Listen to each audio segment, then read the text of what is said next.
So, Sai గారు, మనం ఈ గ్రీన్ కార్డ్‌కి సంబంధించి ఒక కీలకమైన అప్‌డేట్ ఏదో వచ్చిందండి. లైక్ ఇంకో కొన్ని 7 ఇయర్స్, 8 ఇయర్స్ అక్కడ లీగల్‌గా అన్నీ బాగానే ఉంటే గ్రీన్ కార్డ్ ఇచ్చేస్తారు అనే ఒక ఆశా జ్యోతి లాంటిది వినిపిస్తోంది మాకు. అది నిజమేనా? ఆశ్చర్యపోతే ఏం లేదండి. యూజువల్‌గా అంటే ఒక చిన్న అంటే మన వాళ్ళకు చాలా ఎక్సైట్ అయిపోయారు. నేను గూడా చాలా మంది నాకు కాల్స్ అంటే వాట్ ఎగ్జాక్ట్‌లీ ఈస్ హ్యాపెనింగ్? అంటే ఏంటి నిజంగా ఇచ్చేస్తారా 7 ఇయర్స్ లోపు? అంటే ఇన్ని బ్యాడ్ న్యూస్‌లో ఇదేదో గుడ్ న్యూస్ ఏదో ఎగ్జాక్ట్‌లీ. బాగానే జరుగుతుంది అంటే, సో ఐ సెడ్ లైక్ అంటే అట్లేం లేదు. అంటే ప్రస్తుత సిట్యుయేషన్‌లో అయితే అలాంటిదేం లేదు. But it is true. అంటే ఏంటంటే ఒక నార్మల్‌గా ఇక్కడున్న సెనేటర్ ఒక చిన్న బిల్ పెట్టడం జరిగింది కాంగ్రెస్‌లో. సెనేట్‌లో. ఓకే. సో బిల్ పెట్టాడంతే. అంటే there is nothing like implementation జరుగుతుంది. లేకపోతే ఎప్పుడు ఇంప్లిమెంటేషన్ జరుగుతదనైతే సో మనమైతే వి కాంట్ టెల్ అండి. ఇప్పుడు మనం ఓకే. చూస్తున్నాం డైలీ ఉన్న పరిస్థితులలో. అంటే దీన్ని బిల్ ఏమంటున్నారంటే రెన్యూవింగ్ immigration provision of immigration act 1929 అంటున్నారు. అంటే ఇది కంప్లీట్‌గా అంటే తన ఆర్గ్యుమెంట్ అంతా ఒకటే అండి. నాకు గూడా మనం చెప్పాం గదా! బ్యాక్‌లాగ్స్ అంటే గ్రీన్ కార్డ్ బ్యాక్‌లాగ్స్ అనేవి విపరీతంగా పెరిగిపోయాయి. అంటే సుమారు 13,00,000 13,30,00,000 లేకపోతే 1,00,00,000 కన్నా ఎక్కువ పెండింగ్ గ్రీన్ కార్డ్ అప్లికేషన్స్ ఉన్నాయి. వీళ్ళందరిది ప్రాబ్లమ్ ఏంటంటే, వీళ్ళు సుమారు 20 సంవత్సరాల నుండి అమెరికాలోనే ఇక్కడే జాబ్ చేస్తా, ఇక్కడే పిల్లల్ని పెంచుతా, ఇక్కడే టాక్స్‌లు కడతా, ఇక్కడే వాళ్ళ ఒక అదేమంటారు కర్మభూమిగా అనుకున్నారు. సో, వాళ్ళందరికీ మనం ఏదన్నా చెయ్యాలి అంటే, వాళ్ళు ఈ ఇమిగ్రేషన్ లూప్‌లో పడిపోకోకుండా వాళ్ళు కూడా స్వేచ్ఛగా మనలాగా తిరగాలి అని ఒక ఇంటెన్షన్‌తో ఇతను యూఎస్ సెనేటర్ అలెక్స్ పాడిలో అంటే ఈస్ ఫ్రమ్ కాలిఫోర్నియా అనుకుంటాను. సో, తను ఈ బిల్ పెట్టడం జరిగింది. సో, ఈ బిల్ సారాంశం ఏంటంటే సింపుల్‌గా ఎవరైనా కానీ 7 ఇయర్స్ బాగా లీగల్‌గా వచ్చి, హ్యాపీగా ఇక్కడ ఏమి తప్పు పని చేయకోకుండా, ఏ వీసా వయలేషన్స్ లేకోకుండా, a good moral conduct maintain చేస్తూ, అంటే టాక్సెస్ పే చేస్తూ అంటే దేర్ ఆర్ సమ్ క్రైటీరియాస్ 5 ఆర్ 6 క్రైటీరియాస్ ఉన్నాయి. అవన్నీ మీరు మెయింటైన్ చేస్తే మీకు గ్రీన్ కార్డ్ ఇచ్చేస్తాం అంటున్నారు. So, oh! బట్ ఫైనల్లీ ఒకరు వచ్చారు మన గురించి మాట్లాడడానికి. హ్మ్. ఇంప్లిమెంటేషన్ అయితదా లేదా అనేది secondary. It doesn't matter. But ఒక చిన్న ఆర్గ్యుమెంట్ అనేది కాంగ్రెస్‌లో ఒక గాని ప్రతిపాదన, ఒక ప్రతిపాదన పెట్టారు ప్రతిపాదన గాబట్టి డెఫినైట్‌లీ హ్మ్. ఇంపాక్ట్ అయితే చూపిస్తది. సో, చాలా అండ్ మంది మొన్న ఇంకోటేంటి రీసెంట్‌గా లాస్ ఏంజెల్స్ మేయర్ అనుకుంటా. ఆవిడ గూడా ఇట్లా ఇమిగ్రేషన్ రూల్స్ అతిక్రమించి డిటైన్ అయిన వాళ్ళ ఫ్యామిలీకి ఈ క్యాష్ కార్డ్స్ అనేసి ప్రొవైడ్ చేస్తున్నారనమాట. అంటే గవర్నమెంట్ యాహ్! నుంచి కొంచెం ఫెసిలిటీ అవును. అంటే ఎన్‌జీఓస్ ఆర్ సంథింగ్ అక్కడి నుంచి అనుకుంటా. అంటే ఎంతో కొంత అవును. సానుభూతి అయితే ఉంది. అంటే ఒక్కరు తప్పు చేయడం వల్ల అక్కడ మిగతా ఫ్యామిలీ మొత్తం ఎఫెక్ట్ అయిపోతుంది అని కొంతమంది ఆలోచించే వాళ్ళు కూడా అమెరికన్ అధికారుల్లోనే ఉన్నారు. సో, అమెరికా ప్రభుత్వం మొత్తానికి మొత్తం కంప్లీట్‌గా యాంటీగా ఉంది. ఈ వలసలకు అనే దానికి కూడా లేదు. కొంతమంది అక్కడక్కడ ఇలాంటి వాళ్ళు గూడా దర్శనం ఇస్తున్నారు అవును. మనకి. అంటే అండి నా నా నా చిన్న ఆర్గ్యుమెంట్ ఎప్పటి నుండో ఒకటే అండి. ఇప్పుడు మనం సుమారు నాకు తెలిసినంత వరకు 10,00,00,000 మందున్నాం. సుమారు 7, 8 లక్షల మంది వీసాల్లో లాస్ట్ ఇయర్ వచ్చిన వీసాస్‌లో 7, 8 లాక్స్ ఇప్పుడు సుమారు ఒక 2, 3 లక్షల మంది అప్లై చేస్తున్నారు. తప్పకుండా ఎక్కడో ఒక చోట అరాకొర ఇన్సిడెంట్స్ అయితే తప్పకుండా జరుగుతాయండి. అంటే తప్పో, కరెక్టో అనేది ఇట్ డజంట్ మ్యాటర్. వాళ్ళ డిస్క్రిషనరీ పవర్స్‌లో ఉంటది వాళ్ళ వీసా. మనం అందరికి అదే జరుగుతుంది. అందరికీ దీనివల్ల మనం అంత ఇబ్బంది పడిపోతున్నాం అనేది అదైతే కరెక్ట్ ఆర్గ్యుమెంట్ అయితే కాదు. అంటే మనం ఈ సోషల్ మీడియా వచ్చడం దాని ద్వారా అదేమైతే ఒక చిన్న ఇన్సిడెంట్ మీకెక్కడో హైదరాబాద్‌లో జరిగితే నేను అమెరికాలో ఉన్న నాకు తెలుస్తుంది. ఆల్ బికాస్ ఆఫ్ ఈ సోషల్ మీడియా. హ్మ్. అది నాకు జరిగిందా లేదా అని వారు ఆలోచించడం లేదు. కానీ అదేమైతది అందరికి జరిగిపోతుంది. అందరిని ఇలానే అరెస్ట్ చేస్తున్నారు. అందరిని డిపోర్ట్ చేస్తున్నారు. అందరూ వీసా రిజెక్ట్ చేస్తున్నారు. అంటే మేమెలా ఉంటున్నాం అనేది కూడా ఒక చిన్న ఎగ్జాక్ట్‌లీ. ఆలోచించుకోవాలి. అంటే జస్ట్ అయితే ఫర్ ద పాజిటివ్ ఆర్గ్యుమెంట్ ఇదంతా. యెస్. కాకపోతే ఏంటంటే సైకలాజికల్‌గా ఎక్కడ ఎఫెక్ట్ అవుతుంది అంటే ఇప్పుడు ఎఫ్‌బీఐ ట్విట్టర్ అకౌంట్ చూస్తే మాకిక్కడుండి మాకే భయమైతుంది. అంటే వాళ్ళు అవును. అరెస్ట్ చేసి వాళ్ళు పెట్టే కామెంట్స్ మీరెక్కడున్నా మేము పట్టుకోలేమనుకుంటున్నారా? అని చెప్పి క్యాప్షన్ ఇస్తారు. సో, దట్స్ అంటే లిటరల్లీ ఒక అధికారిక వెబ్‌సైట్‌లో ఒక అధికారిక పేజ్‌లో అంత స్ట్రిక్ట్‌గా అంటే ఏదో పగబట్టాం మిమ్మల్ని వదిలిపెట్టము అన్నట్టుగా వేస్తా ఉంటే ఎవరికైనా కొంచెం ఎ పోనీ వాళ్ళు తప్పు చేయకపోయినా గూడా ఒక సైకలాజికల్‌గా ఎక్కడో ట్రిగ్గర్ అవుతదేమో అని అనిపిస్తదనమాట. సో, మాకే యాహ్! దట్స్ అనిపిస్తదసలు. ట్రూ. అరెస్ట్ చేసే విధానం గూడా చాలా డిఫరెంట్‌గా ఉంటదనమాట. కఠినంగా వాళ్ళని బ్లాక్ చేసేసి అంటే ఇమ్మిగ్రేషన్ అంటే ఇమ్మిగ్రెంట్స్‌ని అంత క్రూయల్‌గా తీసుకెళ్లాల్సిన అవసరం లేదు కదా! అని అనిపించే అంత దారుణంగా ఉన్నాయి అరెస్ట్‌లు. సో, అంటే అదొక్కటి ఇక్కడ కొంచెం ఇంకా ఇంకా భయం నో, నో, నో, నో. పెట్టుకోకపోతే ఫైన్, ఫైన్. అంటే యూజువల్‌గా అంటే ఒక చిన్న అంటే దీనికంటే నాకు అర్థమైన ఒక చిన్న ఆర్గ్యుమెంట్ చేస్తాను. అంటే చాలా మంది యాక్సెప్ట్ చేయరు యూజువల్‌గా. పోలీస్ పవర్స్ అనేది ఆ దేశం ఉన్న ఆ రోజు వాళ్ళ పరిపాలకులు ఎవరున్నారు అంటే మనందరికీ బ్రిటిష్ పాలన నుండి ఈ పోలీస్ పవర్స్ అనేది రావడం జరిగింది. మనకొక సిమిలర్ కైండ్ ఆఫ్ అంటే ఎలా అరెస్ట్ చేయాలి? సో, ఎలా మనం కోర్ట్‌కి తీసుకెళ్ళాలి? సంకెళ్ళేయాలా లేదా అనేది సో, గ్రాడ్యుయల్‌గా మనం ఇంక్రీజ్ అయితా అంటే ఇప్పుడు మనం చూసింటాం ఈ సినిమాలలో సీనియర్ ఎన్టీఆర్ గారికి ఏదేదో ఒక సినిమాలో పెద్ద గొలుసులేసేసి ఇలా అవును. తీసుకొనొస్తుంటారు. సో, అంటే అది according to the state police powers. అంటే ఆ రోజున్న పరిస్థితుల కారణంగా వాళ్ళు మనకట్లా వేసేవారు. ఇక్కడ ఏమైతుందంటే ఇక్కడ మనం చాలా సార్లు ఆర్గ్యూ చేసుకున్నాం. అంటే ఏంటంటే ఇక్కడ గన్ కల్చర్ అనేది ఇక్కడ గన్ అనేది రైట్ అండి. ఇప్పుడు మనకు అవును. వాక్ చాతుర్యం ఎలా అంటే వాక్ స్వేచ్ఛ ఎలా అంటే ఇక్కడ కూడా గన్స్ అలా మెయింటైన్ చేసుకుంటున్నారు. ఇక్కడ ఏమైతదంటే ప్రతి వ్యక్తి దగ్గర గన్ ఉండేదో కొద్దీ పోలీసులు ఏమైతదంటే వాళ్ళకొక ట్రైనింగ్ మాన్యుయల్‌లో ఇస్తున్నారు. ఏంటంటే వాళ్ళని ఫస్ట్ మీరు సంకెళ్ళేసేయండి. సంకెళ్ళేసి తొక్కి పట్టుకోండి. వాడేదో కొంచెం రెసిస్ట్ చేసినా గాని వాడు గన్ తీసేస్తుంటాడు.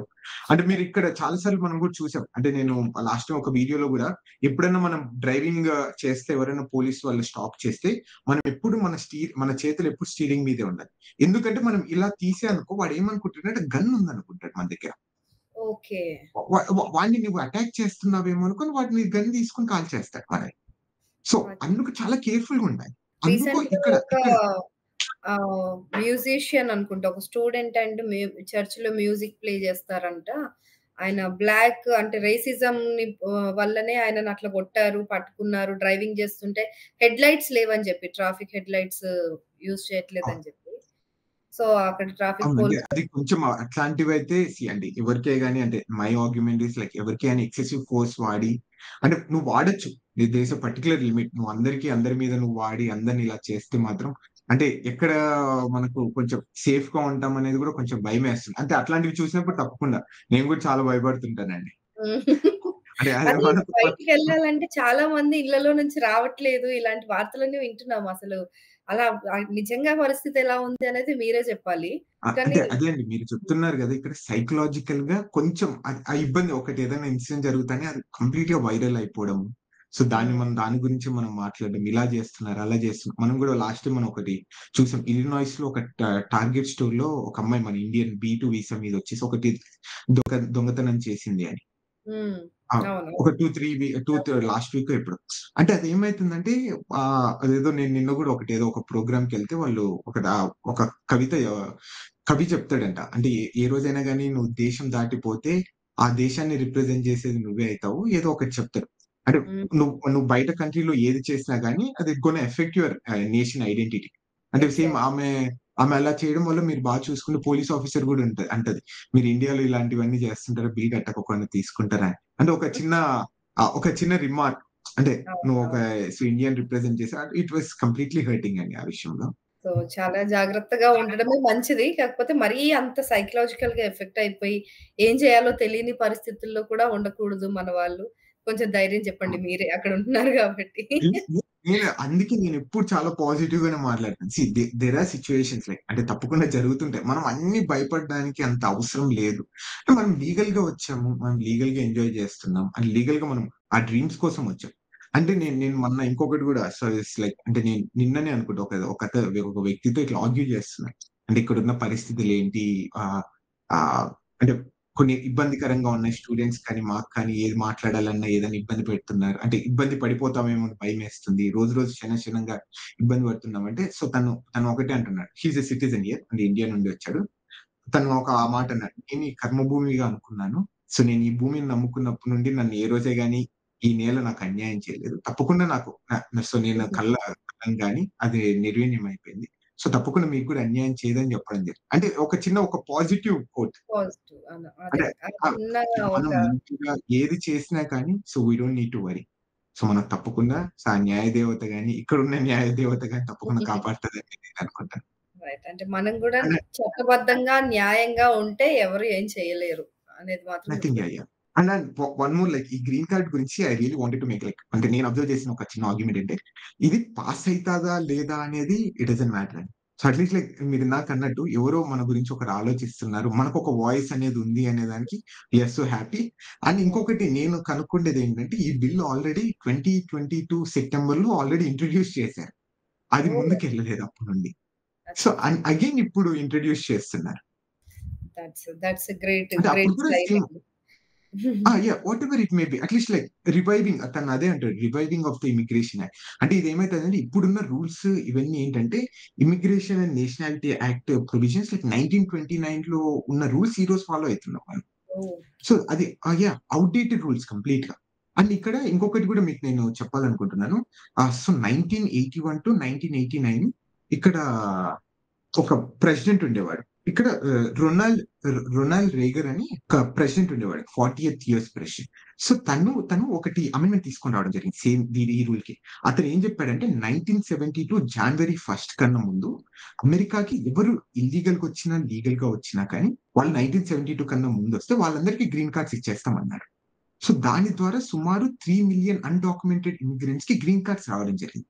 అంటే ఎలా అంటే ఇప్పుడు ఫర్ ఎగ్జాంపుల్ మీరు ఆ టైమ్‌లో బి1 వీసా మీ అమ్మమ్మ మీ నాయనో ఇక్కడికొచ్చి బి1 వీసా వచ్చుకుంది అనుకోండి. అది చానా రోజులు ఓవర్ స్టే చేసి లేకపోతే ఇల్లీగల్‌గా వచ్చినా కానీ మీ మమ్మీకి, మీ ఫాదర్‌కి ఆటోమేటిక్‌గా గ్రీన్ కార్డ్ ఇచ్చేసాడు.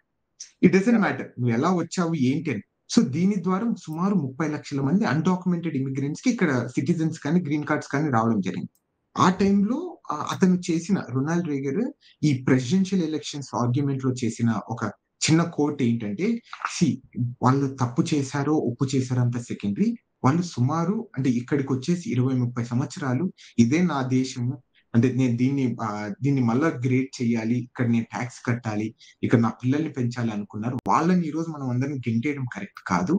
వాళ్ళ తప్పును మనం మన్నించి తప్పకుండా వాళ్ళందరికీ ఇంకొక కర్మభూమిగా మనం ఈ నేలను మనం ఇద్దాము బహుమతిగా అని ఒక చిన్న ఆర్గ్యుమెంట్ చేస్తారు. It was completely wonderful argument. Wonderful అండి. అంటే ఇది కూడా ఇలాంటివి తప్పకుండా ఈ బిల్ ద్వారా మనం తెలుసుకోవచ్చు అనుకుంటున్నానండి. వెరీ అంటే very maybe pass or pass pass అవుతుందా అయితదో లేదా లేదో అని అనేది పక్కన పెడితే అలాంటి డజంట్ ఒక మ్యాటర్. కోణం, అలాంటి ఒక దృక్పథం ఉంది. అక్కడ గూడా ఉంది. ఆఫ్ ఆలోచన. కోర్స్. Of yes. కోర్స్.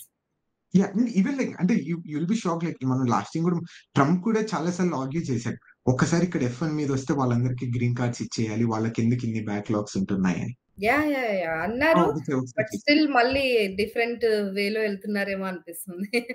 దానికి అంటే ఆయన అవును. చెప్పిన దానికి కాకుండా ఆయన ఫస్ట్ ఇల్లీగల్ ఇమిగ్రెంట్స్‌ని ఫస్ట్ పంపించేసేయాలి అన్న దాని పైన ఎక్కువ దృష్టి పెడుతున్నారేమో అన్నట్టుగా కనిపిస్తుంది సిట్యుయేషన్ అయితే. యాహ్! అంటే అది ఇవన్నీ కొంచెం భయం క్రియేట్ చేస్తున్నాయండి. మీరన్నట్టు సైకలాజికల్‌గా కొంచెం మనం ఇబ్బంది పడిపోతున్నాం అంతే. So there is nothing to worry. అంటే దట్ ది ది అంటే ఇదైతే వాస్తవం. వీసాస్ అయితే చాలా తక్కువ ఇచ్చారు కంపేర్ టు లైక్ ఈసారి ఎంత 70% ఆఫ్ ద వీసాస్ తగ్గిపోయాయండి. అంటే రిజెక్ట్. దీనికి డిఫరెంట్ రీజన్స్ ఉన్నాయి. ఇక్కడ వీసాస్ ఇవ్వడం లేదు, రిజెక్షన్స్ అయితున్నాయని దానికన్నా అంటే మనం ఇంకొక ఆర్గ్యుమెంట్ ఏంటంటే అపాయింట్‌మెంట్స్ దొరకడం లేదు ఎవరికీ. అది కూడా మనం ఆర్గ్యూ అండ్ చేయొచ్చు. అప్లికేషన్స్ వీసా కూడా రిజెక్షన్ టూ మచ్‌గా అయిపోతున్నాయి గదండీ. 7,80,000 అప్లికేషన్స్‌లో 85,000 వీసాలు 1,00,000 వీసాలు ఇవ్వాలంటే వాళ్ళకైనా కష్టమే, రిజెక్ట్ చేయక తప్పదు. అలాంటి అంటే పరిస్థితులు గూడా ఉన్నాయి. సో, ఆ కోణంలో అవును. గూడా మనం ఆలోచించి కొంచెం పాజిటివ్‌గా మళ్ళీ ట్రై చేస్తూ ఉండాలంతే. పాజిటివ్‌గా మనం అండి. ఇది వాళ్ళిస్తారా? ఇయ్యలేదా? అని it's completely discretionary of the US. ఏ దేశానికి అక్కడ వాళ్ళున్న పరిస్థితులు బట్టి ఇక్కడ మనల్ని థ్రెట్‌గా ఫీల్ అయిపోతే లేకపోతే మనల్ని సో ఎక్కువ మంది వచ్చేసారు. వీళ్ళని కొంచెం కర్టైల్ చేయాలి. మళ్ళా స్లోగా గ్రాడ్యుయల్‌గా మనం ఫ్యూచర్‌లో తీసుకొనొద్దాము అనే ఒక ఇంటెన్షన్ కూడా ఉంటది తప్పకుండా. అంటే మేబీ లైక్ లాస్ట్ ఇయర్ మనం అనుకున్నాం సుమారు 6,00,000 మంది, 10,00,000 మంది స్టూడెంట్ వీసాస్ మీద వచ్చేసారు. అంటే డిఫరెంట్ టైప్స్ ఆఫ్ వీసా. వాళ్ళందరూ 10,00,000 మంది ఇట్లనే ప్రతి సంవత్సరం వస్తాంటే, ఇక్కడున్న అంటే పరిస్థితులు గాని, ఇక్కడున్న ఎకానమీ గాని సస్టైన్ అయితదా లేదా అని కూడా వీళ్ళు ఆలోచిస్తుంటారు. అందుకు కొంచెం తగ్గించుంటారు తప్ప there is nothing we need to worry. ఎక్కడే గాని మనల్ని అదేమంటారు ఆహ్, కంప్లీట్‌గా మీరు రావాకండి, మీరు వస్తే మాకు ఇబ్బంది అనేది ఎక్కడ లేదు. So, let's stay positive. Thank you so much for boosting our positive energy మన వాళ్ళందరికీ కూడా. థాంక్ యూ సో మచ్ అండి. మరో వీడియోతో మళ్ళీ కలుద్దాం. బాయ్.